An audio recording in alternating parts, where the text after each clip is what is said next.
नमस्कार Sagittarius Sagittarius यानी धनु राशि में सुरेश कोट रिप्लेस इन टैरो से।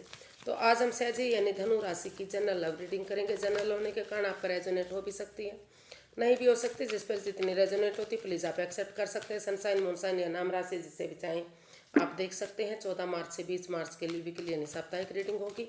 और अगर पर्सनल रीडिंग चाहते हैं तो नीचे डिस्क्रिप्शन बॉक्स में डिटेल्स दी गई है, वहाँ जाकर चेक कर सकते हैं। कोई भी कन्फ्यूजन डाउट होने पर व्हाट्सएप मैसेज के जरिए आप क्लियर कर सकते हैं। तो आइए सबसे पहले सेजिटेरियस जो आपके पर्सन है उनकी फीलिंग्स देखते हैं, वो क्या महसूस करते हैं। फिर देखते हैं वो क्या चाहते हैं, और फिर आपकी फीलिंग्स देखेंगे, आप क्या चाहते हैं वो देखेंगे, आउटकम देखेंगे और गाइडेंस देखेंगे। तो सहजी के पर्सन की सहजी के प्रति करंट फीलिंग्स क्या हैं right now. Queen of pentacles, the hierophant and 10 of swords, bottom of the deck night of swords. तो सेजिटेरियस जो आपके पर्सन हैं उन्हें महसूस हो रहा है कि इस रिश्ते में रुक कर ठहर कर सोच विचार करके दोनों तरफ से बातें करके तभी इस रिश्ते की इम्पोर्टेंस को समझ कर ही कुछ सोचना विचारना चाहिए। जल्दबाजी में आकर कोई भी एक्शन नहीं लेना चाहिए, क्योंकि जल्दबाजी में लिया गया एक्शन हमेशा परेशानी देता है। तो वो महसूस कर रहे हैं कि इस रिश्ते को स्ट्रॉन्ग और मजबूत बनाना चाहते हैं, फ्रूटफुल कामयाब बनाना चाहते हैं। भले ही आपने उनको लग रहा है कि आपने उनको बहुत दुख तकलीफ दिया है, अभी भी वो किसी एंजाइटी से, किसी प्रॉब्लम से, किसी ऐसे दुख से गुजर रही है जो आपके द्वारा दिया गया है। लेकिन वो उठ और चल नहीं पा रहे हैं, इसमें सक्षम नहीं है। लेकिन फिर भी वो सोच रही है, महसूस कर रहे हैं कि चाहे आपने उनके साथ कुछ भी किया है, उनके पार्टनर ने उनके साथ कुछ भी किया है, लेकिन वो उठेंगे चलेंगे और इस उम्मीद के साथ, इस होप के साथ कि जो अमावस्या के बाद जो पूर्णिमा की चांदनी रात आती है, धीरे धीरे करके अमावस्या के बाद जो रोशनी बढ़ती है और पूर्णिमा तक पूरी हो जाती है, अपनी लालिमा पर आती है, यानी कि फिर से वही रोशनी धीरे धीरे बरकरार होती है जो पूर्णिमा के बाद से घटनी शुरू हो जाती है और अमावस्या तक घटकर अंधेरी हो जाती है। लेकिन उसी को शुरू करने के बाद धीरे धीरे करके वही रोशनी बढ़कर पूर्णिमा तक अपनी पूरी लालिमा पर होती है। तो उसी उम्मीद के साथ एक अंधेरी रात के बाद जो छठना होता है, यानी कि अंधेरे के बाद जो सुबह रोशनी होती है, तो उस उम्मीद के साथ कि धीरे धीरे करके रिश्ता जो ख़त्म हो चुका है या नेगेटिव हो सका दूरियां आ गई हैं या जो भी रहा है, प्रॉब्लम रही है, तो धीरे धीरे करके वो भी अगर बिगिनिंग उठेंगे चलेंगे, एक बिगिनिंग शुरुआत करेंगे, तो धीरे धीरे करके हो सकता है कि वो रिश्ता फिर से आगे बढ़ जाए। और इस रिश्ते को वो हील करना चाहते हैं, स्पिरिचुअल ग्रोथ, हीलिंग, मेडिटेशन करना चाहते हैं, क्योंकि वो इस रिश्ते को सोलमेट मानते हैं, आत्मिक मानते हैं, जुड़ा हुआ मानते हैं। उनको महसूस हो रहा है कि जब से ये रिश्ता बना है, जब से वो आपके साथ इस रिश्ते में आए हैं, उनको लग रहा है कि वो आपको शुरू से ही जानते हैं, वो कभी अकेले थे ही नहीं। तो वो इस रिश्ते की अभी भी वो आपसे जुड़ा हुआ महसूस करते हैं और प्यार और प्रेम करते हैं।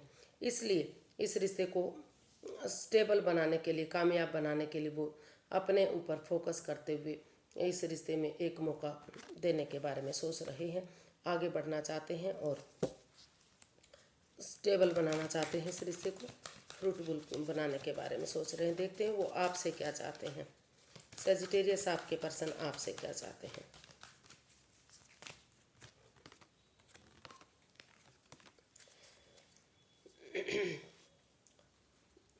Temperance, 2 of cups and the pentacles, bottom of the deck S of pentacles.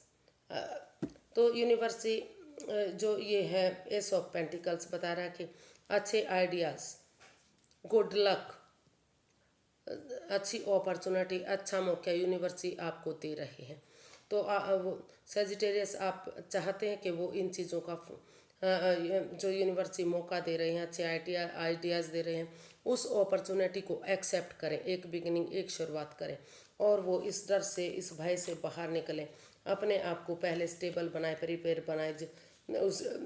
जब तक वो डरते रहेंगे, घबराते रहेंगे, तब तक वो आगे नहीं बढ़ पाएंगे। तो इसलिए आप चाहते हैं कि पहले ये रिश्ता मजबूत बने, स्ट्रॉन्ग बने। और क्योंकि दोनों तरफ से ही इस रिश्ते में प्यार और प्रेम है, स्टेबिलिटी है, खुशहाली है। तो इस रिश्ते की इम्पोर्टेंस को समझते हुए कि ये रिश्ता एक अच्छा पेयर बनेगा, एक अच्छा जोड़ा बनेगा, तो वो आप चाहते हैं कि इस रिश्ते की इम्पोर्टेंस को समझें, बैलेंस लाएं इसमें, ना तो बहुत ज़्यादा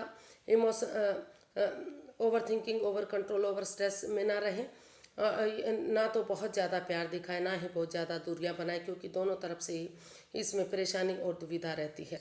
और अपने पर्सनल प्रॉब्लम्स को अपने तक सीमित रखें, और जो प्रोफेशनल और पर्सनल लाइफ है उसमें भी बैलेंस बनाकर चलें। गुस्से को, एंगर को ख़त्म करते हुए आगे बढ़ें, ताकि यूनिवर्स की ब्लेसिंग्स के साथ ये रिश्ता स्टेबल हो सके, इस रिश्ते में खुशहाली आ सके और ये रिश्ता मजबूत और स्ट्रॉन्ग बन सके। तो देखते हैं सैजिटेरियस के जो आप अपने पर्सन के लिए क्या फील करते हैं, क्या महसूस करते हैं, आपको क्या क्या चाहिए उनसे। तो सैजिटेरियस के पर्सन की सैजी के प्रति फीलिंग्स क्या हैं, चलिए देखते हैं सैजी के पर्सन की फीलिंग्स सैजिटेरियस के लिए। सैजी के पर्सन की फीलिंग्स सैजी के लिए लास्ट सफल लेते हैं। सैजिटेरियस क्या महसूस करते हैं। 3 of swords, the emperor, queen of pentacles and 2 of pentacles. तो क्योंकि सैजिटेरियस आपका दिल दुखा है, मन दुखा है, हार्टेड है, आप उस प्रॉब्लम से अभी भी बाहर नहीं आ पाए हैं जो एक दूसरे ने दी है। तो आप लेकिन इतना सब कुछ होने के बावजूद भी आप इस परेशानी से, इस दुविधा से बाहर निकलने के बारे में सोच रहे हैं। आप जगल कर रहे हैं, जगलिंग फेज में है एक्चुअली आप।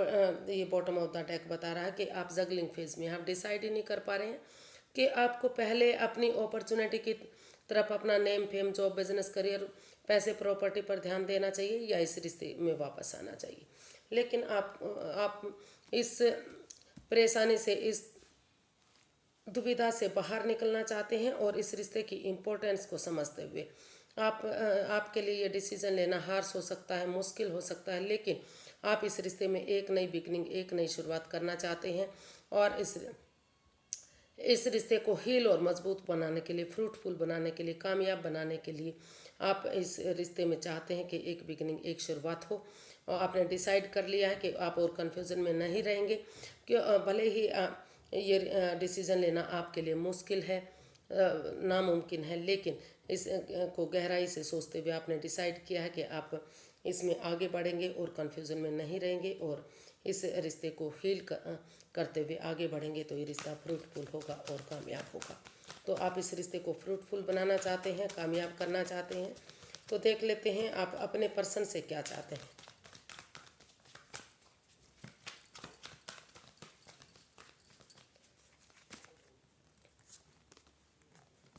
The hermit, 5 of swords, page of wands and the world. तो आप अपने पर्सन से चाहते हैं कि अगर सचमुच वो इस रिश्ते की इम्पोर्टेंस को समझते हैं, जो रिश्ता रुक चुका है, थम चुका है, तो अगर वो सचमुच इम्पोर्टेंस को समझते हैं, तो उन्हें स्टैंड लेना पड़ेगा, उसमें खड़ा होना पड़ेगा, और उन्हें इस रिश्ते में जो वो ईगो है, उनके अंदर जो अहम है, उसको छोड़ना पड़ेगा। क्योंकि भले ही अगर वो उनकी भावनाओं के साथ खेलेंगे या किसी की भी भावनाओं के साथ खेलेंगे, तो भले ही चाहे उनकी ईगो जीत जाए, लेकिन वो इंसान हार जाएंगे। तो आप चाहते हैं कि वो किसी के साथ भी छल कपट करना, फ्रेब करना, धोखाधड़ी करना, उनकी भावनाओं के साथ खेलना, ये सब छोड़ें। इस रिश्ते की गहराई को देखें, इस रिश्ते की इम्पोर्टेंस को देखें कि ये रिश्ता कितना इम्पोर्टेंट है, और उन चीज़ों को, इस रिश्ते की गहराई को देखते हुए नए सिरे से इस रिश्ते में एक बिगनिंग, एक शुरुआत करें, एक नए पैसन के साथ, एक नए जुनून के साथ, एक जोश के साथ, एक ताजगी के साथ अगर एक बिगनिंग, एक शुरुआत करेंगे, वो ये भूल जाएंगे कि उनके साथ कोई रिश्ता पहले भी था। तो धीरे धीरे करके जो गिले शिकवे हैं, जो परेशानी, जो दुविधाएं हैं, वो ख़त्म होंगी, और एक नया अध्याय, नया चैप्टर शुरू करेंगे। और उस क्रॉस मार्ग से, उस अधर मार्ग से जो जिसमें वो लटके हुए थे, तो उस अनफिनिश्ड बिजनेस को कंप्लीट करते हुए आगे बढ़ेंगे। यानी कि उस रिश्ते को ये बोलाते हुए कि वो ख़त्म हो चुका है, एक नए सिरे से आगे बढ़ाएंगे तो जो है रिश्ता मजबूत और स्ट्रॉन्ग बनेगा। लेकिन वो चाहते हैं कि उनमें कोई भी चीटिंग, फरेब, धोखाधड़ी नहीं होनी चाहिए, ताकि अगर वो ऐसा करेंगे तो फिर से इस रिश्ते में परेशानी आ सकती है। क्लियरिटी के साथ, ऑनेस्टी और ईमानदारी के साथ उन्हें आगे बढ़ना चाहिए। तो इसका आउटकम देख लेते हैं, आउटकम क्या रहेगा, इस रिश्ते का आउटकम क्या रहेगा देखते हैं।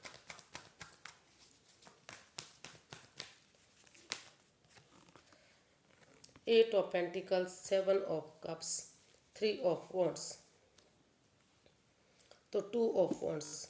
तो इसका आउटकम बता रहा है कि रुक कर, ठहर कर, सोच विचार करके कन्फ्यूजन, दुविधा से बाहर आते हैं और पास्ट को बुलाते हुए अगर फ्यूचर के बारे में सोचते हैं, प्रेजेंट के बारे में सोचते हैं और इसमें अपनी एनर्जी, एफर्ट और मेहनत लगाएंगे, कोशिश करेंगे तो और इसमें बिगिनिंग और शुरुआत करेंगे और फ्रूटफुल होने का वेट और इंतज़ार करेंगे, कोई जल्दबाजी नहीं करेंगे, तो समय और वक्त के साथ धीरे धीरे करके ये रिश्ता मजबूत होगा, स्ट्रॉन्ग होगा। यूनिवर्सिटी इसका जो है आउटकम बता रहा है कि घर बनना, घर बसना, स्टेबिलिटी, खुशहाली, नेम और फेम, सारी चीज़ें इस रिश्ते से आ सकती हैं और ये रिश्ता मजबूत और स्ट्रॉन्ग बन सकता है। फिर से परेशानियां ख़त्म होते हुए अगर आप अपनी एनर्जी, एफर्ट लगाएंगे तो रिश्ता फ्रूटफुल होगा। घर बनना, घर बसना, स्टेबिलिटी, खुशहाली सारी वापस आएंगी। तो देख लेते हैं यूनिवर्स की तरफ से गाइडेंस क्या है। यूनिवर्स से गाइड मी प्लीज़, सैजी पर्सन के लिए गाइडेंस क्या है।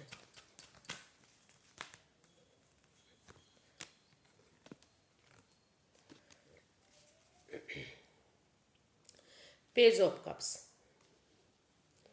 तो एक नई बिगनिंग, एक नई शुरुआत। यूनिवर्स ये चाहते हैं कि आप उनको एक दूसरे को माफ़ करते हुए एक नई बिगनिंग, एक नई शुरुआत कीजिए और उन चीज़ों को लेट गो कर दीजिए, चाहे वो घर के लोग हैं, बाहर के लोग हैं, या over thinking, over control, over stress है, कोई चीज़ हो सकती है, जगह, सिचुएशन हो सकती है, कोई भी चीज़ें जो इस रिश्ते में रुकावटें दे रही हैं, बाधाएं दे रही हैं, परेशानियां दे रही हैं, उन चीज़ों को ख़त्म कर दीजिए, उन लोगों को ख़त्म कर दीजिए, यानी कि फ़िलहाल के लिए अपने लाइफ से निकाल दीजिए। उनके लिए पीछे मुड़कर मत देखिए। लेट गो करते हुए, उन चीज़ों को अलविदा करते हुए, डिकॉल्ड ना बनिए, डिटैच ना बनिए, दोनों पक्षों की बातें सुनते हुए, क्लियरिटी के साथ, क्लियर कट कम्युनिकेशन करते हुए, एक दूसरे को समझते हुए आगे बढ़िए। यूनिवर्स जी जो नए मौके दे रहे हैं, नई आइडियाज़ दे रहे हैं, नई अपॉर्चुनिटी दे रहे हैं, उसको एक्सेप्ट करिए, उसके साथ आगे बढ़िए। धीरे धीरे करके रिश्ता स्टेबल होगा, खुशहाली की तरफ बढ़ेगा। लेकिन उन चीज़ों को, उन लोगों को, उस सिचुएशन को आपको छोड़ना पड़ेगा जो इस रिश्ते में रुकावट दे रहे हैं। उनको अलविदा कर दीजिए, फिलहाल के लिए उनकी तरफ मुड़कर मत देखिए, क्योंकि अगर आप उन्हीं को इन्वॉल्व करते हैं तो फिर से परेशानी, दुविधा खड़ी हो सकती है। आपको उन चीज़ों को छोड़ना ही पड़ेगा जो इस रिश्ते में जहर घोल रही हैं, यानी कि बाधाएं, रुकावटें दे रहे हैं। वो कोई घर का मेंबर हो सकता है, कोई पड़ोसी हो सकता है, जहाँ पर जॉब बिजनेस करते वो हो सकता है, आपके रिश्तेदार हो सकता है। उन चीज़ों को छोड़ते हुए अगर आप एक दूसरे को समझते हुए एक दूसरे से माफ़ी मांगेंगे, एक बिगनिंग और शुरुआत करेंगे तो धीरे धीरे करके चीज़ें आपके हक में आ सकती हैं। और अगर आप नहीं चाहते कि इस रिश्ते में वापस आए तो एक दूसरे से माफ़ी मांग लीजिए और नई अपॉर्चुनिटी की तरफ यूनिवर्स से आपको नए रिश्ते की तरफ भी बढ़ने का मौका दे रहे हैं। आप उधर भी, अगर आपके रिश्ते लाइफ में कोई नया रिश्ता आ रहा है तो आप उधर भी जा सकते हैं। तो आज के लिए इतना ही, फिर एक नई वीडियो के साथ मिलेंगे। अगर वीडियो सही लगती हैं, अच्छी लगती हैं तो प्लीज़ लाइक, शेयर और सब्सक्राइब कीजिए। कमेंट्स करना बिल्कुल ना भूलिए, इसमें मोटिवेशन मिलता है, हेल्प मिलती है, वीडियो बनाने में मदद मिलती है। तो फिर नई वीडियो के साथ मिलेंगे, तब तक के लिए हैप्पी रहें, खुश रहें। नमस्ते, थैंक यू सो मच।